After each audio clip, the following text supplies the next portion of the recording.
Good morning. Our hearing today is case number 862-898, dependency of RDA, and petitioner represented by Mr. Mystery. Would you Yes, like Your to Honor. reserve time for rebuttal? Yes, please. I'll reserve 3 minutes.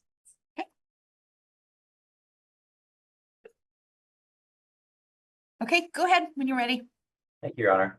For the record, my name is Monik Mystery, and I'm here on behalf of the child, RDA. His name is Rommel. Rommel was 8 when the department assumed responsibility for his care. He is now 13 and no closer to a permanent home. He's been through numerous placements, and just to update the court, he was recently removed from his Yakima placement, the longest place he's been. When was that? I don't know the exact date. It's in the most recent few months. He was moved from Yakima to Kashmir, and the plan now is to move him from Kashmir to a foster home in Vancouver. And that should happen in the next week or two, is my understanding.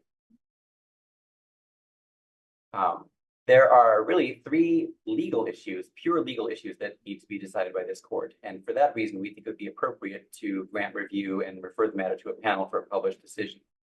The first legal issue is, what time frame should the court examine when it's looking at the reasonable efforts determination for a child in whose parents' rights have been terminated and who's legally free. So what is the time frame? The disagreement here is, we think that it should be, at each hearing, the court should examine the department's efforts over the course of the whole case and see how they stack up. Rommel cannot break his life into segments, and we don't think that the case should be broken into short segments either. The second question is about how this court, or how an appellate court, should examine or determine whether implicit bias or racism or anything like that plays a role in someone's case. And the reason for that, of course, is that if there is an effect coming from implicit bias or racism, or even overt racism, that would per se not be a reasonable effort. So we're urging the court to accept a test, or to adopt a test under, or similar to the one outlined in GR 37, with the objective observer who knows the history of discrimination in the system. And then finally, the third legal issue relates to the remedy. We believe that the court, if this case does go to a panel, the court would have the authority to fashion a remedy other than just affirming, and upholding the reasonable efforts finding, or vacating the reasonable efforts finding.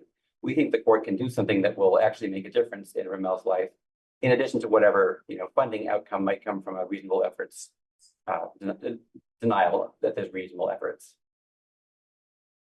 So in this case, the department, when you look at the entirety of the case, the department has not. Let me just interrupt you, because Sure. I want to talk about the procedural posture here. Okay. Because I'm very familiar with Commissioner Kanazawa's ruling in 855-654, which was about the June 21st, 2023 order, and the fact that this court denied a motion to modify, and the fact that the Supreme Court has set, I believe, a motion to hear a motion for discretionary review June 4th, 2024. That's so correct. that's in a few weeks, right? Yes. So what is different with this case? Why should I be weighing in on this at this time? Should I stay this and wait for the Supreme Court? Tell me what you're thinking as far as the relationship with that case, because I see that is intimately related, because again, there has been, as far as I could tell, that the order that you are challenging now, there was no change of placement, and the only thing that happened there was an ongoing reasonable efforts discussion. So tell me what I'm supposed to do with that current appellate history. Well, I think, the short answer is no. We don't want you to stay the case, and we don't think it's appropriate to wait for the Supreme Court to make a decision. And the reason for that is because we have raised slightly different issues in this case than we did in the first case. I don't think we made a specific argument about the time frame or about how bias should be assessed in the earlier case. I could be mistaken. And we But definitely one did of the not make things that's, I think one of the things that's really important to me when I look at Commissioner Kanazawa's decision, because she's talking about right at the beginning there, when you're talking about a legally free child and a permanency planning decision at a hearing, like a review at this time would just be an advisory opinion. And I think I'm not sure how you get around the idea that I feel like you're asking me for an advice to give the court the opportunity, a full court to make the opportunity to give an advisory opinion. No, I would disagree with that. First of all, the current order, the December order, has not been supplanted by a subsequent order. So this is not a case where it's become moot, as far as I know. The request that we're making in terms of the remedy is a concrete change, would be a concrete change to what has been occurring in the past.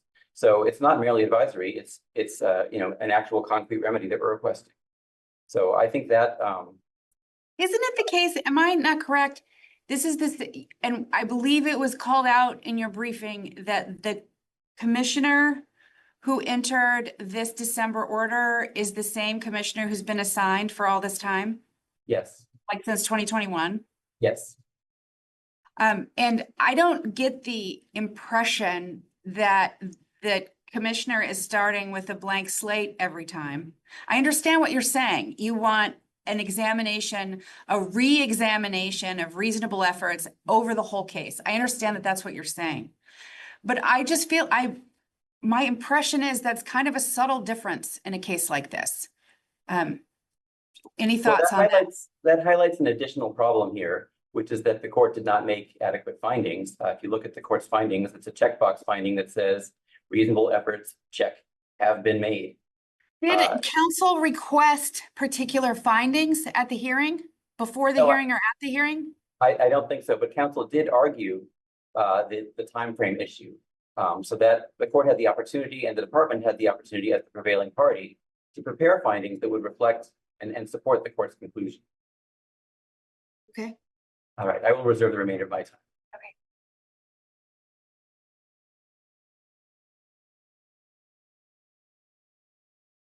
Okay. 10 minutes.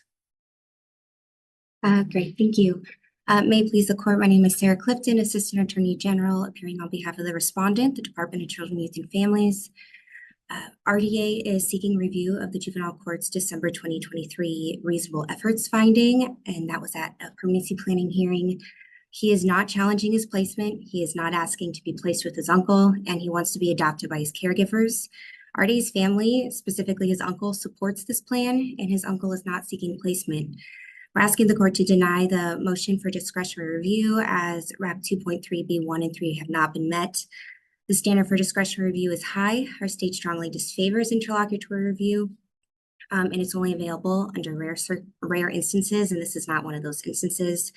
And first, just a point of clarification, we did have a review hearing for this case, I believe just 2 days ago, where the court again entered a reasonable efforts finding. And again, RDA objected. Well, it was a contested hearing where RDA objected to the reasonable efforts finding. Was there a request for hearings was there a request for extensive findings by RDA's counsel? Or additional beyond the checkbox? Counsel did not request additional findings, is that correct? Additional findings, I wasn't present at that review hearing, but I know for sure at the December 2023 review hearing that there were additional findings beyond the checkbox. And I do want to clarify that as I actually go to these hearings every week, these types of hearings. The checkbox is in reference to the review hearing order, which literally has a checkbox where you can check if the court has made the reasonable efforts finding. However, Commissioner Gold in December gave an extensive list of efforts and her reasoning behind her reasonable efforts finding that was entered on record as she is required to do. So it goes beyond the checkbox and she did meet that. And it is outlined in my briefing. It was quite long, but you can see in the transcripts that it is, she put a lot of thought into it and gave a long list behind her reasoning for that finding, which was, again, Oh, good. For the December findings that you're talking about, was there any objection or request by RDA's counsel for additional different findings? From what I remember, the RDA's counsel did ask the court to review the entire case history to determine efforts, and they contested the reasonable efforts finding. They were not contesting placement at that time. Everything was agreed in terms of that. But the court did give quite a long oral ruling on the matter. Go ahead. So in terms of reasonable efforts to implement and finalize the permanent plan, throughout its motion, the petitioner seemingly implies that the length of time the child has spent in care must lead one to conclude that the department has not made reasonable efforts towards permanency. However, this logic is faulty. Petitioner's summary of department's efforts are quite selective, but a more comprehensive review of the record contains substantial evidence that DSWF has not stopped working to provide this child with the services and support he needs to promote long-term stable placements and eventual permanency. It's important to note that the permanent plan of adoption was not even possible until June 2023. The adoption could not be finalized while the mother's appeal was pending, and the Supreme Court entered their mandate in June, just a little less than a year ago. And again, the child, at the time this motion was filed, the child was placed with his preferred caregivers in a pre-adoptive home. The family was in agreement with the adoption, and they believed this was the best placement for him. And in terms of the reasonable efforts finding and what efforts are reviewed, whether it's the entire case history or just the review period itself, as you know, review hearings are conducted about every 6 months. At those hearings, courts must determine whether the department has made reasonable efforts to implement and finalize a permanent plan. The petitioner calls this a piecemeal evaluation, but it's actually a close, thorough inspection of the department's efforts at regular intervals. The plain language of the statute does not require that the courts review past efforts that it has already reviewed and already issued findings for, but the statute is structured to prohibit the court from considering efforts made outside the review hearing. Again, those would be efforts they've already considered, they've already issued findings for. So the efforts are reviewed on an ongoing basis. They're interlocutory, meaning they can be modified later. So the court does review efforts during a specific period, but this does not mean the court's decision is devoid of context.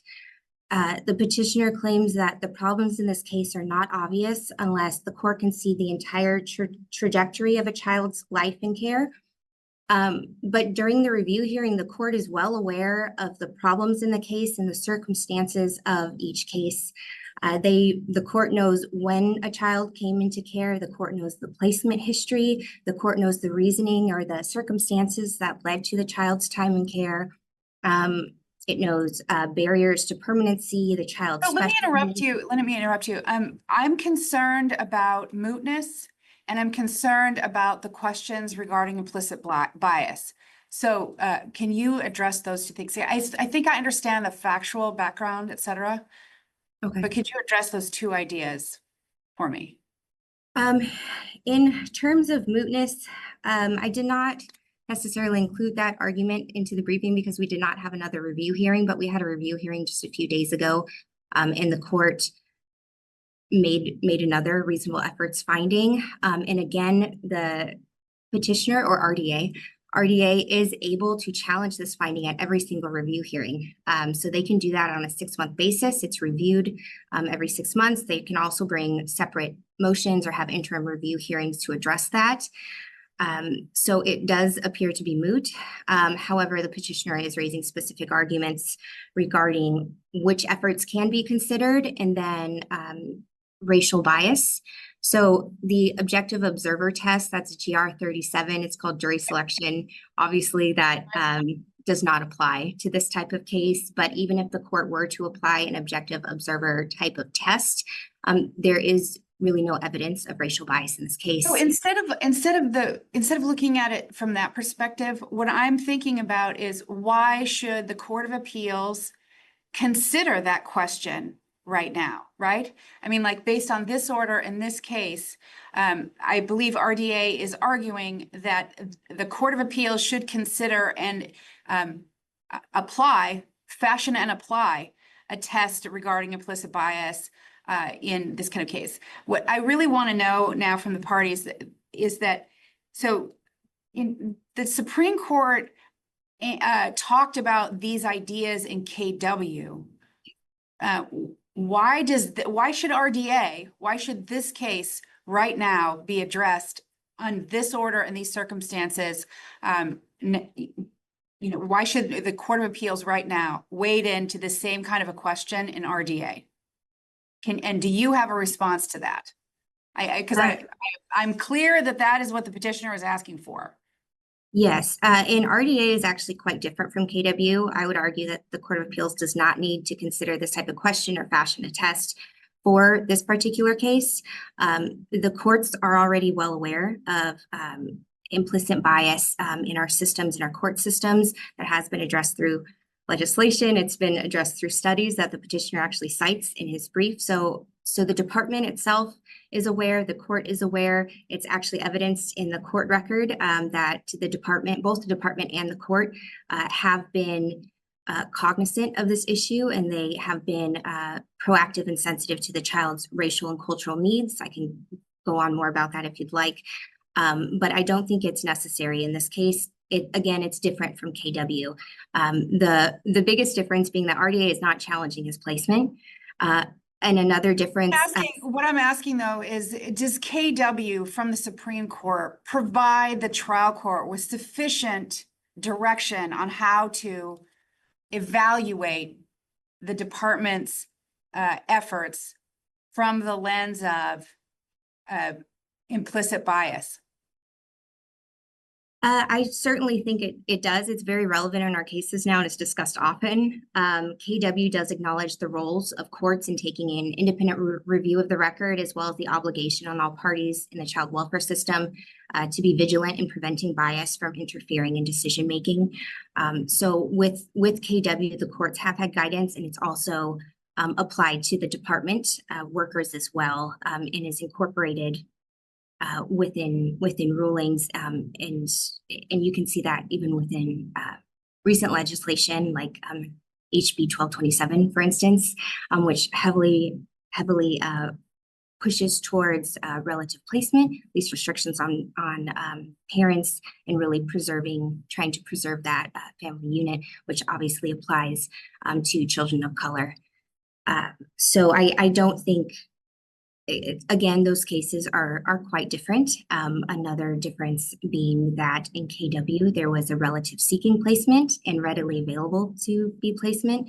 And in this case, we haven't had a relative even interested in placement in over 1 year, and that maintains currently. And in terms of, and I did reference, oh, I'm out of time. I'm so sorry. You can just finish up that thought if you wanted to. Yes, so in terms of, in this particular case, the court and both DCYF acknowledging the child's cultural and racial needs. In terms of DCYF, I briefed that they did seek relative placement, conducted relative searches, got through background checks, and even a home study with the uncle.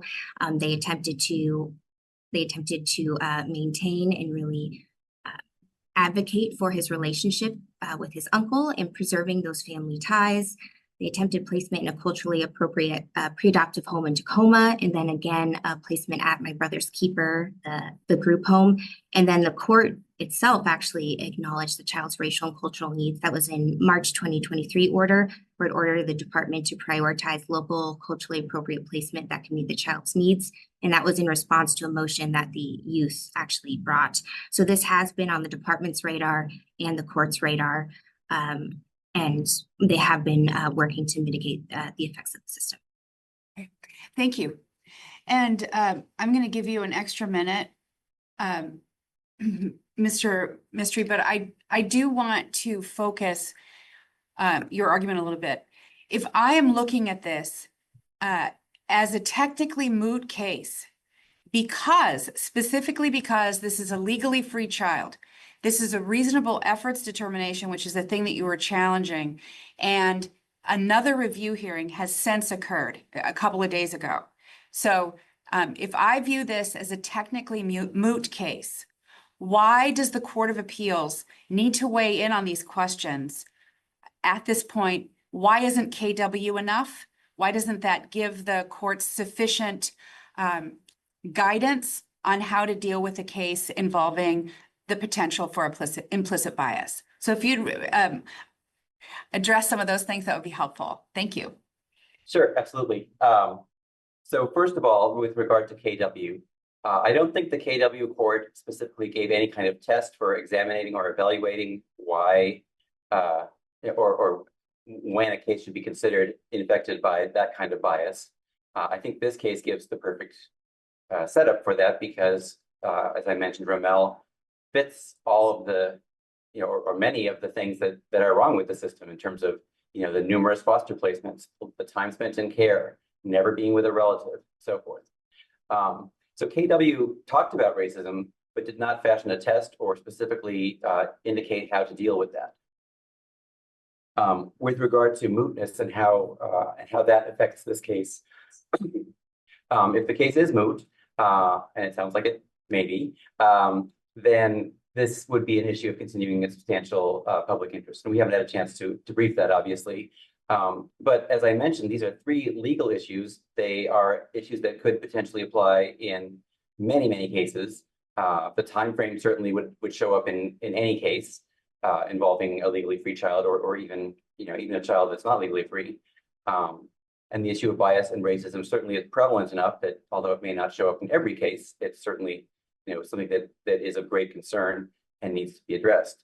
As far as why the Court of Appeals should weigh in, well, I think the answer to that is kind of a structural procedural question, which is that the Supreme Court, prefers to have decisions from the Court of Appeals first before it weighs into an issue. And obviously, if this is an issue that's going to become moot every 6 months,